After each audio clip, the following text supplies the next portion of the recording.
జనవరి 20, 2025 నిన్న అమెరికా చరిత్రలో ఒక విశిష్టమైన రోజు. 47వ ప్రెసిడెంట్ ప్రమాణ స్వీకారం చేసిన రోజు. చాలా సంవత్సరాల తర్వాత, దాదాపు 125 సంవత్సరాల తర్వాత 2 నాన్ కాన్సిక్యూటివ్ టర్మ్స్ చేయబోతున్న అమెరికన్ ప్రెసిడెంట్ అన్నమాట డొనాల్డ్ ట్రంప్. అంటే ఫస్ట్ ఒకసారి ప్రెసిడెంట్గా చేసి మధ్యలో 4 ఏళ్ళు బ్రేక్ వచ్చి మళ్ళా ప్రెసిడెంట్గా చేస్తున్నాడు ఈయన. ఇంతకుముందు మనం చూస్తే కనుక అమెరికా చరిత్రలో గ్రోవర్ క్లీవ్లాండ్ అనే ఆయన 22nd మరియు 24th ప్రెసిడెంట్గా చేశారనమాట. ఆయన ఫస్ట్ టర్మ్ 1885 నుంచి 1889 వరకు, సెకండ్ టర్మ్ 1893 నుంచి 1897 వరకు. అంటే దాదాపు 128 సంవత్సరాల క్రితం ఒక వ్యక్తి 2 నాన్ కాన్సిక్యూటివ్ టర్మ్స్ చేశారు అమెరికన్ ప్రెసిడెంట్గా. ఇప్పుడు మళ్ళా డొనాల్డ్ ట్రంప్ అనమాట.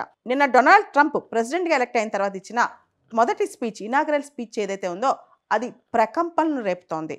పనామా కెనాల్ ఇచ్చేయటం అనేది పనామాకి ఒక ఫూలిష్ గిఫ్ట్ అని చెప్పి, అది చైనా చేతులకు వెళ్ళిపోతుంది, దాని వల్ల మేము తీసేసుకుంటామని చెప్పి ట్రంప్ ప్రకటించడం జరిగిందనమాట. అంతేకాదు, ప్యారిస్ క్లైమేట్ డీల్ నుంచి అమెరికా బయటకు వచ్చేస్తే, అమెరికాకి ప్యారిస్ క్లైమేట్ డీల్కి ఎలాంటి సంబంధం లేదు, మేము ఎలాంటి క్లైమేట్ కమిట్మెంట్స్ చేయట్లేదని చెప్పడం, వరల్డ్ హెల్త్ ఆర్గనైజేషన్లో అమెరికా ఉండదని చెప్పడం, NATO North Atlantic Treaty Organization సంబంధించి ఏ అయితే మెంబర్ కంట్రీస్ ఉన్నాయో అందరూ ఒకటే స్లాబ్, అందరూ కూడా ఇంత కట్టాలి, దానికి ఇంత కంట్రిబ్యూట్ చేయాలని చెప్పడం, ఇట్లా ఆయన చాలా పెద్ద పెద్ద పాలసీస్, పెద్ద పెద్ద విధానాలు, ఫారెన్ పాలసీలో చాలా షేక్ అయ్యే మాటలు మాట్లాడారనమాట. అమెరికా ప్రెసిడెంట్గా డొనాల్డ్ ట్రంప్ ప్రమాణ స్వీకారం చేయగానే బిడెన్ యొక్క చాలా పాలసీస్ను ఆయన వెనక్కి తీసుకున్నారు. కెనడా, మెక్సికో పైన పన్నులు వేస్తాను, అడిషనల్ టారిఫ్స్ వేస్తానని చెప్పి కూడా ఆయన బెదిరించడం జరిగింది. గల్ఫ్ ఆఫ్ మెక్సికోని గల్ఫ్ ఆఫ్ అమెరికాగా రీనేమ్ చేస్తున్నామని చెప్పారు. అంతేకాదు, మౌంట్ డెనాలి ఏదైతే ఉందో దాన్ని మౌంట్ మెకిన్లే అని పేరు మారుస్తాం, అది అమెరికా గ్రేట్నెస్ సంబంధించిన విషయం. మౌంట్ డెనాలి పేరుని మౌంట్ మెకిన్లే అని పేరు మారుస్తామని చెప్పడం జరిగిందనమాట. తర్వాత అమెరికా మెక్సికో బార్డర్ ఏదైతే ఉందో అక్కడ నేషనల్ ఎమర్జెన్సీ ప్రకటించారనమాట. అంతేకాదు, మెక్సికో నుంచి వచ్చిన వాళ్ళకి సంబంధించి ఎవరైతే ఇమిగ్రెంట్స్ ఉంటారో, ఎస్ఎల్ఎం సీకర్స్ ఉంటారో వాళ్ళ పట్ల ఇక నుంచి కఠినంగా ఉండబోతున్నారు. అమెరికాలో బర్త్ రైట్ సిటిజన్షిప్ అని ఉంటుందన్నమాట. అమెరికాకు వచ్చి ఎవరి పిల్లల కన్నా ఆ పిల్లలకి, అమెరికాలో పుట్టిన పిల్లలకి బర్త్ రైట్ సిటిజన్షిప్, ఆటోమేటిక్గా వాళ్ళకి అక్కడ సిటిజన్షిప్ వస్తుంది అనమాట పిల్లలు అక్కడ పుడితే. కానీ ట్రంప్ దాన్ని ఎండ్ చేయాలని భావిస్తున్నారంట, అది కూడా చెప్పడం జరిగిందనమాట. ఆయన అమెరికాలో బర్త్ రైట్ సిటిజన్షిప్ని ఎండ్ చేస్తూ ట్రంప్ ఎగ్జిక్యూటివ్ ఆర్డర్ కూడా సైన్ చేసేసారంటే ఇప్పటికే. ఇకపోతే అమెరికాలో ఆయన ఎనర్జీ ఎమర్జెన్సీ ప్రకటించారనమాట. ఇంతకుముందు బిడెన్ గవర్నమెంట్ ఏదైతే ఎలక్ట్రిక్ వెహికల్స్ని ప్రమోట్ చేస్తుందో అవన్నీ పక్కన పెట్టేసి ఫాజిల్ ఫ్యూయల్ డ్రిల్లింగ్ మీద ఆయన ఫోకస్ పెడతారంట.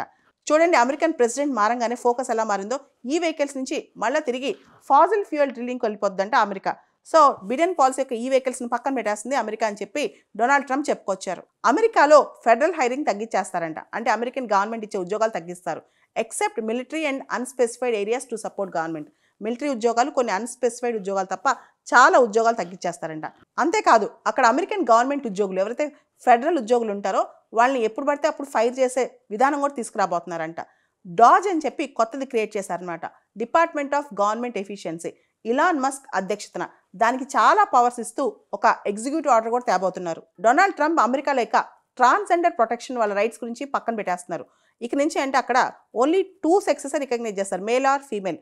ట్రాన్స్జెండర్ అనే కాన్సెప్ట్ని కాస్త, అంటే ఫెడరల్ ఉద్యోగాల్లో కానీ మిగతా చోట్ల ఈ ట్రాన్స్జెండర్ రైట్స్, ప్రొటెక్షన్ని పక్కన పెట్టేస్తున్నారు. 2021 జనవరి 6న ఏదైతే క్యాపిటల్ హిల్ అటాక్స్ జరిగాయో మీకు తెలుసు. డొనాల్డ్ ట్రంప్ లాస్ట్ టైం ఓడిపోయినప్పుడు ఆయన ట్విట్టర్ ద్వారా చాలామందిని ప్రోత్సహించి చాలా అటాక్స్ చేయించారు. ఆ టైంలో ఎవరైతే కన్విక్ట్ అయ్యారో వాళ్ళందరినీ రిలీజ్ చేయించారు. దాదాపు 1500 మందిని ఆయన ఇప్పుడు పాటను ఇచ్చేశారనమాట. ఈ క్షమాభిక్షలో భాగంగా ఎన్రిక్ టారియో అని చెప్పి ఒక ఫార్ రైట్ లీడర్ ఉంటాడు. ఆయన ప్రౌడ్ బాయ్స్ అని చెప్పి ఒక గ్రూప్ స్టార్ట్ చేసి డొనాల్డ్ ట్రంప్కి సపోర్ట్గా చాలా ఉద్యమమే చేస్తాడు ఆయన ఓడిపోయినప్పుడు. ఆయనకి తర్వాత 22 సంవత్సరాలు శిక్ష పడుద్ది, ఎందుకంటే వైలెన్స్ ప్రోత్సహించినందుకు. ఇప్పుడు ఆయన్ని కూడా కంప్లీట్గా పాటను ఇచ్చేశాడు. ఆయనకు కూడా పూర్తిగా, ఎన్రిక్ టారియోకి కంప్లీట్గా పూర్తిగా క్షమాభిక్ష ఇచ్చేశాడు అనమాట డొనాల్డ్ ట్రంప్. జో బిడెన్ టైంలో టిక్టాక్ని బ్యాన్ చేసింది అమెరికా. జనవరి 19 నుంచి టిక్టాక్ పూర్తిగా బ్యాన్ అవ్వాల్సి ఉంది. కానీ ఇప్పుడు టిక్టాక్కి అమెరికాలో ఉపశమనం కలిగిస్తూ టెంపరీగా అమెరికాలో టిక్టాక్ ఆపరేట్ చేయొచ్చు అని చెప్పి ట్రంప్ ఎగ్జిక్యూటివ్ ఆర్డర్ సైన్ చేశారు. డొనాల్డ్ ట్రంప్ కొత్త క్యాబినెట్లో చాలా మంది బిలియనర్స్ ఉన్నారు. ఆల్మోస్ట్ వాళ్ళ వర్త్ $400 బిలియన్ అంట. పాత క్యాబినెట్, బిడెన్ క్యాబినెట్ ఏదైతే ఉందో చాలా పూర్ క్యాబినెట్ అనమాట. అది కేవలం $118 మిలియన్, నాట్ బిలియన్, మిలియన్ అనమాట. ఇప్పుడు మాత్రం బిలియన్ డాలర్స్, $400 బిలియన్ వర్త్ వాళ్ళు ఉన్నారు. ముఖ్యంగా డొనాల్డ్ ట్రంపే రిచెస్ట్. తర్వాత ఇలాన్ మస్క్, వివేక్ రామస్వామి, వీళ్ళందరూ కూడా ట్రంప్కి చాలా క్లోజ్గా ఉన్నారనమాట. క్యాబినెట్లో వీళ్ళందరూ ఉండటం వల్ల ట్రంప్ క్యాబినెట్ని బిలియనేర్ క్యాబినెట్ అంటున్నారు ఇప్పుడు. ఈ ట్రంప్ క్యాబినెట్లో ఉన్న బిలియనేర్స్ నెట్వర్త్ మొత్తం కలిపితే దాదాపు ప్రపంచంలో 172 దేశాల జీడిపి కన్నా ఎక్కువ అంట. అంటే చూడండి ఒకసారి, కొంతమంది బిలియనేర్స్ ప్రపంచంలో ఉన్న అన్ని దేశాలు, ఆల్మోస్ట్ 170 దేశాల పైన దేశాల్లో ఉన్న జీడిపి కంటే ఎక్కువ వీళ్ళ చేతిలోనే ఉందంట ఇప్పుడు. సో అంతమంది, అంత రిచ్ పీపుల్ ట్రంప్ క్యాబినెట్లో ఉన్నారంట. ఇంతమంది బిలియనేర్స్ ట్రంప్ క్యాబినెట్లో ఉంటాం, ఇంతమంది బిలియనేర్స్ ట్రంప్ ఇనాగరల్ పార్టీకి అటెండ్ అవ్వటం, ఇవన్నీ చూస్తే మనకేమనిపిస్తుంది? ప్లుటార్కీ లేదా ప్లూటోక్రసీ అనిపిస్తుంది. అసలు ప్లుటార్కీ, ప్లూటోక్రసీ అంటే ఏంటి? Rich people controlling power. ఎవరైతే ధనికులు ఉంటారో వాళ్ళ చేతుల్లో అధికారం ఉండటం, లేదా అధికారాన్ని నిర్దేశించే, కంట్రోల్ చేసే శక్తి వాళ్ళు కలిగి ఉంటాం అనమాట. దీన్నే ప్లుటార్కీ లేదా ప్లూటోక్రసీ అంటారు. రీసెంట్గా ప్రపంచంలో ఒక ట్రెండ్ స్టార్ట్ అయింది. ఎక్కువ మంది రిచ్ పీపుల్ పాలిటిక్స్లోకి వస్తున్నారు. మీరు రిషి సునాక్ చూసుకోండి, వివేక్ రామస్వామి చూసుకోండి, ఇలాన్ మస్క్ చూసుకోండి, వీళ్ళందరూ కూడా పాలిటిక్స్లోకి రావడం, పాలిటిక్స్ని కంట్రోల్ చేయడం చేస్తున్నారు. దీన్నే ప్లుటార్కీ లేదా ప్లూటోక్రసీ అంటారు. ఇకపోతే ట్రంప్ ఇనాగ్రేషన్ సెరమనీకి చాలామంది బిలియనీర్స్ అటెండ్ అయ్యారు.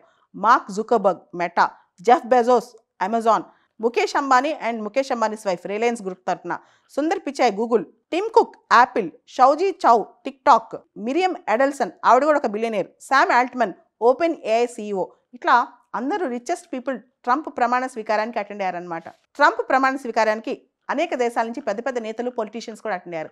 ముఖ్యంగా హేవియర్ మిలీ అర్జెంటీనా నుంచి, తర్వాత Boris Johnson UK prime minister, Georgia Meloni Italy prime minister, మన దగ్గర నుంచి జయశంకర్ గారు మన ఎక్స్టర్నల్ అఫైర్స్ మినిస్టర్, తర్వాత bill Clinton, Hillary Clinton, George bush and Barack Obama, వీళ్ళందరూ కూడా అటెండ్ అయ్యారు ట్రంప్ ఓత్ టేకింగ్ సెరమనీకి. అమెరికా 47వ ప్రెసిడెంట్గా డొనాల్డ్ ట్రంప్ 2025 సంవత్సరం నుంచి 29 వరకు ఉండబోతున్నారు. ఆయన మోస్ట్ అన్ప్రిడిక్టబుల్ పర్సన్ అనమాట. ఆయన ఏ విధంగా ఆలోచిస్తారో, ఎటువంటి నిర్ణయాలు తీసుకుంటారో, దేన్ని ఆక్యుపై చేయాలని ప్లాన్ చేస్తారో ఎవరికి అర్థం కాదు. ఈవెన్ భారతదేశానికి కూడా ఆయన ఫారెన్ పాలసీ అనేది ఒక క్వశ్చన్ అనమాట, పెద్ద క్వశ్చనే.